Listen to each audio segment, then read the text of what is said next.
Viewers welcome back in program जी रार साहब एंड वाले इशू तो पहला ਅਸੀਂ ਆਪਣੇ ਦਰਸ਼ਕਾਂ ਦੇ ਫੇਸਬੁੱਕ ਮੈਸੇਜ ਲਵਾਂਗੇ ਜਿਹੜੇ ਕਿ ਉਹਨਾਂ ਨੇ ਬੜੇ ਹੀ ਮਾਣ ਤੇ ਪਿਆਰ ਨਾਲ ਲਿਖੇ ਨੇ ਵੀਰ ਕਸ਼ਮੀਰ ਵਰਕ ਜੀ ਲਿਖਦੇ ਨੇ ਡਾਕਟਰ ਸਾਹਿਬ ਤੁਹਾਨੂੰ ਤੇ ਸਾਰੀ ਟੀਮ ਨੂੰ ਵਾਹਿਗੁਰੂ ਜੀ ਕਾ ਖਾਲਸਾ ਵਾਹਿਗੁਰੂ ਜੀ ਕੀ ਫਤਿਹ ਫਿਰ ਉਹਨਾਂ ਨੇ ਖਾਲਸਾ जिंदाबाद ਦੇ ਨਾਰੇ ਗੁੰਜਾਏ ਨੇ जिंदाबाद जिंदाबाद जिंदाबाद जिंदाबाद जिंदाबाद ਹरून ਤਰਾਰ ਲਿਖਦੇ ਨੇ ਨਾਈਸ ਪ੍ਰੋਗਰਾਮ ਡਾਕਟਰ ਸਾਹਿਬ ਵੈਰੀ ਨਾਈਸ ਅਮਰੀਕ ਸਿੰਘ ਸਿੰਦਰ ਲਿਖਦੇ ਨੇ ਖਾਲਸਾ जिंदाबाद मियां आसमान लिखते हैं खालिस्तान 2020 फिर एस जावेद बाबर लिखते हैं खालिस्तान जिंदाबाद मियां आसम फिर लिखते हैं खालिस्तान जिंदाबाद फिर लिखते हैं वाहिगुरू जी का खालसा वाहिगुरू जी की फतेह भुपिंदर सिंह लिखते हैं वाहिगुरू जी का खालसा वाहिगुरू जी की फतेह खालसा बलविंदर पाल सिंह लिखते हैं खालिस्तान जिंदाबाद मेघराज सिंह जी लिखते हैं वाहिगुरू जी का खालसा वाहिगुरू जी की फतेह जादविंदर सिंधु जी लिखते हैं वाहिगुरू जी गुरजिंदर सिंह लिखते हैं वाहिगुरू जी का खालसा वाहिगुरू जी की फतेह डॉक्टर साहब ते नीलम कौर भैन जी फिर सुरिंदर सिंह लिखते हैं वाहिगुरू जी का खालसा वाहिगुरू जी की फतेह करमजीत सिंह जी लिखते हैं वाहिगुरू जी का खालसा वाहिगुरू जी की फतेह एंड बिल्ला सिंह लिखते हैं 2020 सुनील चौधरी ने उन्होंने सानू एक वीडियो लेटर भेजी है जिहदे च आई थिंक गुड कह रहे हैं या की आई डोंट नो जी ओके जिहड़ी सैकंड वाला सेगमेंट है वो च देखते हैं ओके मेरे को नहीं ओपन होणगे ਉਹਦੇ 'ਚ ਵੀਰ ਗੁਰਜਿੰਦਰ ਸਿੰਘ ਲਿਖਦੇ ਨੇ ਡਾਕਟਰ ਸਾਹਿਬ ਹੁਣ ਤਾਂ ਇੰਡੀਆ ਨੇ ਮੁਸਲਮਾਨਾਂ ਨੂੰ ਪੂਰਾ ਸਾਈਡ ਤੇ ਕਰ ਦਿੱਤਾ ਹੈ ਪਰ ਪਤਾ ਨਹੀਂ ਹੁਣ ਮੁਸਲਮਾਨਾਂ 'ਚੋਂ ਵੀ ਕੋਈ ਬੋਲਦਾ ਨਹੀਂ ਇਹਦੇ 'ਚ ਕੋਈ ਸ਼ੱਕ ਨਹੀਂ ਹੈ ਕਿ ਕਸ਼ਮੀਰੀ ਮੁਸਲਮਾਨਾਂ ਨੂੰ ਛੱਡ ਕੇ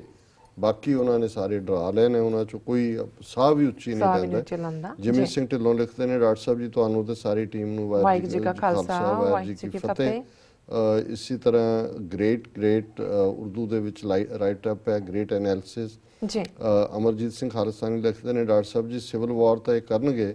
ਪਰ ਪੰਜਾਬ ਦੇ ਸਿੱਖਾਂ ਨਾਲ ਜੇ ਸਿੱਧਾ ਪੰਗਾ ਲੈਣ ਤੋਂ ਚੱਲਦੇ ਨੇ ਪਰ ਪੰਜਾਬ ਤੋਂ ਬਾਹਰ ਇਹ ਸਿੱਖਾਂ ਨੂੰ ਨਿਸ਼ਾਨਾ ਬਣਾਉਣਗੇ ਔਰ ਇਹ ਮੈਂ ਸਮਝਦਾ ਕਿ ਵੀ ਭੁਲੇਖਾ ਹੀ ਹੈ ਸਾਨੂੰ ਜਿਵੇਂ ਜਿਹੜਾ ਫੈਕਟਰ ਮੈਂ ਡਿਸਕਸ ਕੀਤਾ ਹੈ ਵੀ ਇਹ ਸਿੱਧੇ ਤੌਰ ਤੇ ਤਾਂ ਆਪ ਇਹਨਾਂ ਨੇ ਪਹਿਲਾਂ ਵੀ ਜੇ ਨਵੰਬਰ 84 ਦੀ ਨਸਲਕੁਸ਼ੀ ਕਾਂਗਰਸ ਜਾਂ ਬੀਜੇਪੀ ਨੇ ਰਲ ਕੇ ਕੀਤੀ ਇਹਨਾਂ ਨੇ ਦਲਿਤ ਵਰਗ ਨੂੰ ਗਰੀਬ ਰੰਗੜ ਦੂਜੇ ਤੇ ਉਹੀ ਇਸਤੇਮਾਲ ਕੀਤੇ ਗੁਜਰਾਤ 'ਚ ਵੀ ਮੁਸਲਮਾਨਾਂ ਦੇ ਖਿਲਾਫ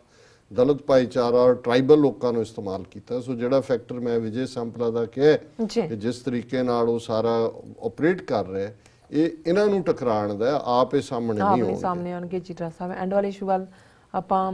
ਗੱਲਬਾਤ ਕਰਾਂਗੇ ਚੀਰਾ ਸਾਹਿਬ ਦੇਖੋ ਕੈਨੇਡਾ ਦੇ ਪ੍ਰਾਈਮ ਮਿਨਿਸਟਰ ਜਸਟਿਨ ਟਰੂਡੋ ਜਿਹੜੇ ਨੇ ਉਹ 17 ਫਰਵਰੀ ਤੋਂ 23 ਫਰਵਰੀ ਤੱਕ ਆਲਮੋਸਟ ਹਫਤਾ ਬਣਦੇ ਭਾਰਤ ਦੀ ਯਾਤਰਾ ਤੇ ਜਾ ਰਹੇ ਨੇ ਔਰ ਜਿਹੜੀਆਂ ਖਬਰਾਂ ਉਹਨਾਂ ਦੇ ਦੌਰੇ ਦੇ ਪ੍ਰੋਗਰਾਮ ਨੂੰ ਲੈ ਕੇ ਨੇ ਕਿ ਉਹ ਇਸ ਦੌਰਾਨ ਅੰਮ੍ਰਿਤਸਰ ਆਗਰਾ ਅਹਿਮਦਾਬਾਦ ਮੁੰਬਈ ਤੇ ਨਵੀਂ ਦਿੱਲੀ ਜਾਣਗੇ ਸੋ ਜਿਹੜੇ ਥਾਵਾਂ ਦੇ ਉੱਤੇ ਉਹਨਾਂ ਨੇ ਵਿਜ਼ਿਟ ਕਰਨਾ ਹੈ ਉਹਦਾ ਦਰਬਾਰ ਸਾਹਿਬ ਅੰਮ੍ਰਿਤਸਰ ਤਾਜ ਮਹਿਲ ਆਗਰਾ ਜਾਮਾ ਮਸਜਿਦ ਦਿੱਲੀ ਔਰ ਅਕਸ਼ਰਧਾਮ ਦਿੱਲੀ ਦੇ ਵਿੱਚ ਹੈ ਸੋ ਬੜੀ ਠੀਕ ਚੋਇਸ ਹੈ ਉਹਨਾਂ ਨੇ ਆਪਣੇ ਕਨਸਟੀਟਿਊਐਂਟ ਵੀ ਕਿਉਂਕਿ ਮੁਸਲਮਾਨ ਵੱਡੀ ਗਿਣਤੀ 'ਚ ਨੇ ਕੈਨੇਡਾ 'ਚ ਸਿੱਖ ਨੇ ਜ਼ਾਰ ਹੈ 4 ਕੈਬਨਿਟ ਮਿਨਿਸਟਰ ਔਰ 17 MP ਜਸਟਿਨ ਟਰੂਡੋ ਉਹਨਾਂ ਦਾ ਪਿਤਾ ਵੀ ਸਿੱਖਾਂ ਦੇ ਨਾਲ ਹਮਦਰਦੀ ਪਿਆਰ ਰੱਖਦੇ ਰਹੇ ਨੇ ਸੋ ਕਿਉਂਕਿ ਅਪ੍ਰੈਲ 2015 'ਚ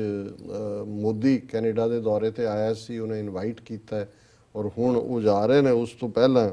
6 ਸਾਲ ਪਹਿਲਾਂ ਜਿਹੜਾ ਕੈਨੇਡੀਅਨ ਪ੍ਰਾਈਮ ਮਿਨਿਸਟਰ ਭਾਰਤ ਦੇ ਵਿਜ਼ਿਟ ਤੇ ਸੀ ਔਰ ਜ਼ਾਹਰ ਹੈ ਕਿ ਵੀ ਜਿਹੜੇ ਇੰਡੀਅਨ ਫੋਰਨ ਮਿਨਿਸਟਰੀ ਨੇ ਵੀ ਸਟੇਟਮੈਂਟ ਦਿੱਤੀ ਹੈ ਕਿ ਜੀ ਇਹ ਜਿਹੜਾ ਇਸ ਵਿਜ਼ਿਟ ਦਾ ਮਕਸਦ ਹੈ ਉਹ mutual interest including trade investment energy science innovation higher education infrastructure development skill development space ਇਹਨਾਂ ਸਾਰੇ ਮੁੱਦਿਆਂ ਨੂੰ ਜਿਹੜਾ ਹੈ ਉਹਦੇ 'ਚ ਅੱਗੇ ਵਧਣਾ ਔਰ ਟਰੂਡੋ ਆਪਣੇ ਨਾਲ ਜਿਹੜਾ ਇੱਕ ਵੱਡਾ ਡੈਲੀਗੇਸ਼ਨ ਵੀ ਵਪਾਰੀਆਂ ਦਾ ਲੈ ਕੇ ਜਾ ਰਹੇ ਨੇ ਔਰ ਇਹ ਸਾਰੇ ਚੋਂ ਜਿਹੜਾ ਹੈ ਉਹ ਜਿਹੜੇ ਆਪਸ ਦੇ ਵਿੱਚ ਇਰੀਟੇਸ਼ਨ ਹੈ ਇਹ ਵੀ ਇਹਨਾਂ ਦੀ ਹੈ ਕਿ ਜੀ irritants in the relationship especially sentiments surrounding Khalistan movement and reports of support mobilization by radical Sikhs in Canada ਔਰ ਇਹ ਜਿਹੜਾ ਫਿਰ ਉਹਨਾਂ ਨੇ ਕਿਹਾ ਕਿ ਜੀ ਇਹ ਹਰਿੰਦਰ ਮੱਲੀ ਜਿਹਨੇ ਨਵੰਬਰ 84 ਦੇ ਜੈਨੋਸਾਈਡ ਦਾ ਰੈਜ਼ੋਲੂਸ਼ਨ ਕੀਤਾ ਕਿਉਂਕਿ ਉਹ ਵੀ ਲਿਬਰਲ ਪਾਰਟੀ ਦੇ ਉਹਨੂੰ ਮਿਨਿਸਟਰ ਬਣਾਇਆ ਗਿਆ ਸੋ ਜ਼ਾਹਰ ਹੈ ਵੀ ਇਹ ਤਾਂ ਬਾਕੀ ਡਿਟੇਲਸ ਬਾਅਦ ਪਤਾ ਲੱਗਣਗੀਆਂ ਪਰ ਸਿੱਖ ਪਰਸਪੈਕਟਿਵ ਤੋਂ ਅਸੀਂ ਇਹ ਮਹਿਸੂਸ ਕਰਦੇ ਹਾਂ ਕਿ ਵੀ ਜਿਸ ਕਿਸਮ ਦਾ ਵਿਹਾਰ ਬਿਹੇਵ ਅਮਰਿੰਦਰ ਨੇ ਡਿਫੈਂਸ ਮਿਨਿਸਟਰ ਹਰਜੀਤ ਸਿੰਘ ਸੱਜਣ ਨਾਲ ਕੀਤਾ ਜਸਟਿਨ ਟਰੂਡੋ ਅਜੇ ਯੰਗ ਨੇ ਔਰ ਇਹ ਦਿੱਲੀ ਤੋਂ ਲੈ ਕੇ ਜਿੰਨੀ ਦੇਰ ਇਹ ਹਫਤਾ ਰਹਿਣਗੇ ਇਹ ਖਾਲਿਸਤਾਨ ਸਪੋਰਟਰ ਤੇ ਇਹ ਸਾਰਾ ਜਿਹੜਾ ਉਹਨਾਂ ਦਾ ਪਿੱਛਾ ਕਰੇਗਾ। ਇਹ ਚਲੋ ਪੱਤਰਕਾਰ ਤਾਂ ਆਪਣੀ ਤੌਰ ਦੇ ਉੱਤੇ ਕਰਦੇ ਨੇ, ਈਵਨ ਗਵਰਨਮੈਂਟ ਲੈਵਲ ਤੇ ਵੀ ਕੰਪੈਲ ਕਰਨ ਤੱਕ ਇਹ ਜਾਣਗੇ ਕਿ ਜੀ ਤੁਸੀਂ ਕਹੋ ਜੀ ਅਸੀਂ ਸਪੋਰਟ ਨਹੀਂ ਕਰਦੇ। ਔਰ ਇਹੋ ਜਿਹਾ ਹੀ ਈਵਨ ਜਦੋਂ ਹਾਰਪਰ ਗਿਆ ਪਹਿਲਾਂ ਉਦੋਂ ਵੀ ਇਹਨਾਂ ਨੇ ਕੋਸ਼ਿਸ਼ ਕੀਤੀ ਔਰ ਇਵੈਂਚੁਅਲੀ ਉਹਨੇ ਅੱਕ ਕੇ ਬੰਗਲੌਰ ਦੇ ਵਿੱਚ ਕਿਹਾ ਸੀ, ਉਹਨੇ ਕਿਹਾ ਜੀ ਤੁਹਾਡਾ ਇੱਥੇ ਕਨਸਟੀਟਿਊਸ਼ਨ ਹੋਰ ਹੈ, ਸਾਡਾ ਹੋਰ ਹੈ, ਅਸੀਂ ਪੀਸਫੁਲੀ ਜੇ ਕੋਈ ਗੱਲ ਕਰਦਾ ਅਸੀਂ ਉਹਨੂੰ ਨਹੀਂ ਰੋਕ ਸਕਦੇ। ਸੋ ਇਹਨਾਂ ਦਾ ਤਾਂ ਇਹ ਹੈ ਕਿ ਵੀ ਇਹ ਹੁਣ ਤੱਕ ਦੇਸ਼ ਧਰੋਹੀ ਕਿਉਂ ਨਹੀਂ ਬਣਾ ਦਿੱਤਾ ਇਹਨਾਂ ਨੇ ਜਿਵੇਂ ਹੈ। ਸੋ ਸਾਡਾ ਇੰਨਾ ਕੰਸਰਨ ਹੈ ਕਿ ਹਾਲਾਂਕਿ ਸਿਆਣਾ ਹੈ ਜਸਟਿਨ ਟਰੂਡੋ, ਕੁਝ ਮਾਮਲਿਆਂ 'ਚੋਂ ਕਨਫਰੰਟੇਸ਼ਨ ਨੂੰ ਅਵੋਇਡ ਵੀ ਕਰਦਾ ਹੈ, ਪਰ ਇਸ ਗੱਲ ਦੇ ਉੱਤੇ ਜਿਹੜੇ ਲਿਬਰਲ ਪਾਰਟੀ 'ਚ ਕੰਮ ਕਰਨ ਵਾਲੇ ਸਿੱਖ ਐਕਟਿਵਿਸਟ ਨੇ ਉਹਨਾਂ ਨੂੰ ਜ਼ਰੂਰ ਜਸਟਿਨ ਟਰੂਡੋ ਨੂੰ ਪਹਿਲਾਂ ਬਰੀਫਿੰਗ ਦੇ ਦੇਣੀ ਚਾਹੀਦੀ ਹੈ ਕਿ ਉਸ ਧਰਤੀ ਤੇ ਖਲੋ ਕੇ ਕੋਈ ਐਸੀ ਗੱਲ ਜਿਹੜੀ ਕਿ ਡਾਇਸਪੋਰਾ ਸਿੱਖਾਂ ਦੇ ਜਿਹੜਾ ਨਿਸ਼ਾਨਾ ਹੈ ਅਲਟੀਮੇਟਲੀ ਔਰ ਕੈਨੇਡੀਅਨ ਚਾਰਟਰ ਆਫ ਰਾਈਟਸ ਜਿਹੜਾ ਮੁੱਢਲਾ ਹੱਕ ਹੈ ਉਹਦੇ ਨਾਲ ਕੋਈ ਐਸੀ ਗੱਲ ਜਿਹਨੂੰ ਉਹ ਡਿਫਰੈਂਟਲੀ ਇੰਟਰਪ੍ਰੀਟ ਕਰਨ, ਇਸ ਕਿਸਮ ਦੀ ਨਾ ਵਾਪਰੇ। ਇਸ ਦੇ ਲਈ ਜਿਹੜਾ ਹੈ ਜਸਟਿਨ ਟਰੂਡੋ ਤੱਕ ਪਹੁੰਚ ਕਰਕੇ ਆਪਣਾ ਜਿਹੜਾ ਉਹਦੀ ਬਰੀਫਿੰਗ ਕਰ ਦੇਣੀ ਚਾਹੀਦੀ। ਜੀ ਡਾਕਟਰ ਸਾਹਿਬ ਹੁਣ ਤੁਸੀਂ ਸਾਡੇ ਦਰਸ਼ਕਾਂ ਨੂੰ ਦੱਸ ਦਿਓ ਅੱਜ ਦਾ ਵਿਚਾਰ। ਅੱਜ ਦੇ ਵਿਚਾਰ ਲਈ ਅਸੀਂ ਪੰਜਵੇਂ ਪਾਤਸ਼ਾਹ ਦਾ ਸ਼ਬਦ ਸੂਹੀ ਮਹੱਲਾ ਪੰਜਵਾਂ ਚੁਣਿਆ। ਕੋਈ ਅਸੀਂ ਸੂਹੀ ਰਾਗ ਦੀ ਵਿਚਾਰ ਕਰ ਰਹੇ ਜੀ। ਗੁਣ ਗੋਪਾਲ ਪ੍ਰਭ ਕੇ ਨਿਤਗਾਹਾ ਅਨੰਦ ਬਿਨੋਦ ਮੰਗਲ ਸੁਖ ਤਾਹਾ ਚਲ ਸਖੀਏ ਪ੍ਰਭ ਰਾਵਣ ਜਾਹਾ ਸਾਧ ਜਨਾ ਕੀ ਚਰਣੀ ਪਾਹਾ ਰਹਾਓ।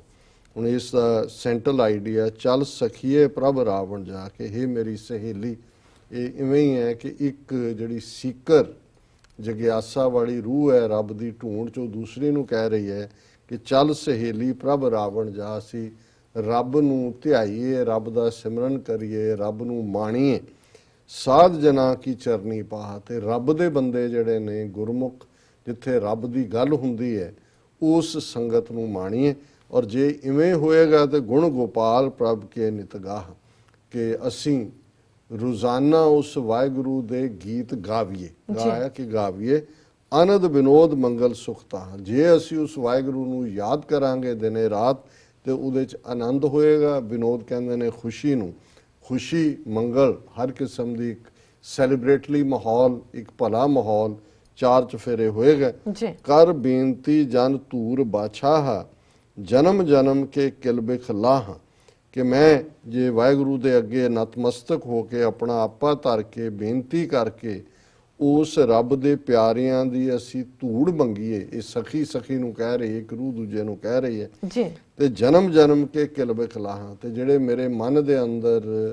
ਜਨਮਾਂ ਜਨਮਾਂ ਦੇ ਪਏ ਹੋਏ ਪਾਪ ਨੇ, ਨੈਗੇਟਿਵਿਟੀਜ਼ ਨੇ, ਸਿਨਸ ਨੇ, ਉਹ ਜਿਹੜੇ ਨੇ ਸਾਰੇ ਧੋਤੇ ਜਾਣ, ਉਹਨਾਂ ਨੂੰ ਮੈਂ ਲਾ ਦਿਆਂ। ਮਨ ਤਨ ਪ੍ਰਾਣ ਜਿਉ ਅਰਪਾਹ ਹਰ ਸਿਮਰ ਸਿਮਰ ਮਾਨ ਮੋਹ ਕਟਾਹ,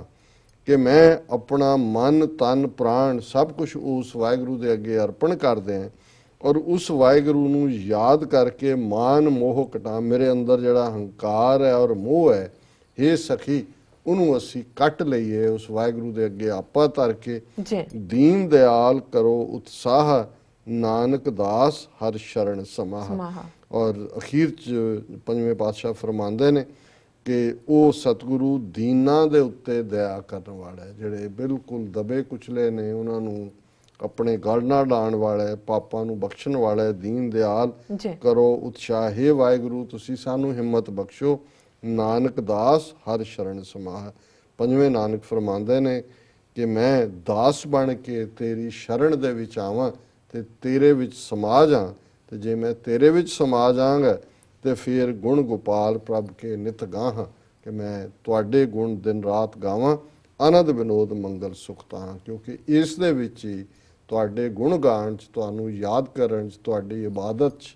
ਤੁਹਾਡੇ ਸਿਮਰਨ ਦੇ ਵਿੱਚ ਹੀ ਆਨੰਦ ਹੈ ਔਰ ਖੁਸ਼ੀ ਹੈ। ਇਹ ਅੱਜ ਦਾ ਵਿਚਾਰ ਜੀ। ਡਾਕਟਰ ਸਾਹਿਬ ਤੁਹਾਡਾ ਬਹੁਤ ਬਹੁਤ ਸ਼ੁਕਰੀਆ, ਤੁਸੀਂ ਅੱਜ ਦੇ ਅਹਿਮ ਇਸ਼ੂ ਤੇ ਅੱਜ ਦਾ ਵਿਚਾਰ ਸਾਡੇ ਦਰਸ਼ਕਾਂ ਨਾਲ ਸਾਂਝਾ ਕੀਤਾ। ਇਸ ਦਿਨ ਆਪਣੇ ਵਿਊਅਰਸ ਕੋਲ ਨੇ ਇਜਾਜ਼ਤ। ਵਿਊਅਰਸ ਤੁਹਾਡਾ ਬਹੁਤ ਬਹੁਤ ਸ਼ੁਕਰੀਆ, ਤੁਸੀਂ ਆਪਣੇ ਕੀਮਤੀ ਸਮੇਂ ਵਿੱਚੋਂ ਸਮਾਂ ਕੱਢ ਕੇ ਸਾਨੂੰ ਤੁਸੀਂ ਆਪਣੇ ਰਾਏ ਤੇ ਸੁਝਾਅ ਭੇਜੇ ਨੇ ਤਾਂ ਭੇਜਦੇ ਰਹਿਣਾ ਇਸ ਪਤੇ ਤੇ SOS@tvh4.tv ਤੇ ਅਸੀਂ ਆਪਣਾ ਪ੍ਰੋਗਰਾਮ ਲੈ ਕੇ ਫਿਰ ਦੁਬਾਰਾ ਹਾਜ਼ਰ ਹੋਵਾਂਗੇ। ਤਦ ਤੱਕ ਲਈ ਮੈਨੂੰ ਤੇ ਆਪਣਾ ਸੁਣਾ ਗਿਆ ਦਿਓ। ਦੇਖਦੇ ਰਹੋ TV 84 ਬੁਲਾ ਦਿਓ ਫਤਿਹ। ਵਾਹਿਗੁਰੂ ਜੀ ਕਾ ਖਾਲਸਾ, ਵਾਹਿਗੁਰੂ ਜੀ ਕੀ ਫਤਿਹ।